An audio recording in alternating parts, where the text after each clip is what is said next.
Hello, good evening guys. As you all know, myself Dr. Nidhi. So today I am here to inform you about something और give you knowledge about something कि अगर कभी हमको कभी needle prick हो गया किसी patient का तो उस टाइम पे हम क्या कर सकते हैं। सबसे पहली बात जो हमको करनी है वो हमको ये करना है कि हमको पैनिक नहीं होना है, घबराना नहीं है।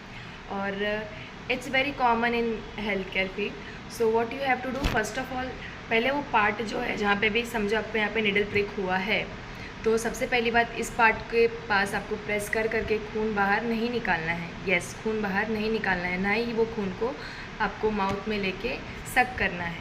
वेरी कॉमन मिस्टेक जो हम लोग करते हैं। और सेकंड चीज़ जो हमको करनी है वो ये करनी है कि वो पार्ट को हमको कोई भी हमारा नॉर्मल हैंड वॉश या फिर सोप होगा उससे क्लीन करके सैनिटाइज़ करना है।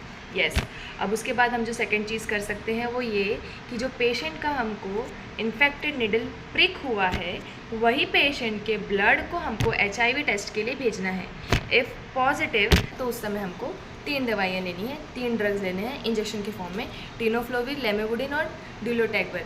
बट उसके बाद भी हमें एक टेस्ट कराना है, वो है हेपेटाइटिस बी के लिए। यस, इसके लिए हमको एंटीबॉडी टाइटर करना है, बट इसके लिए हम पेशेंट का ब्लड नहीं भेजेंगे टेस्ट के लिए, इसके लिए हम हमारा ब्लड टेस्ट के लिए भेजेंगे।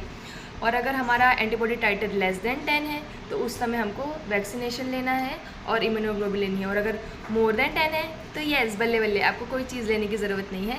बट उसके बाद भी आपको 3 वीक्स और 21 डेज़ 6 मंथ्स ये सारे पीरियड के बाद आपको एक बार टेस्ट कराना है हेपेटाइटिस बी के लिए।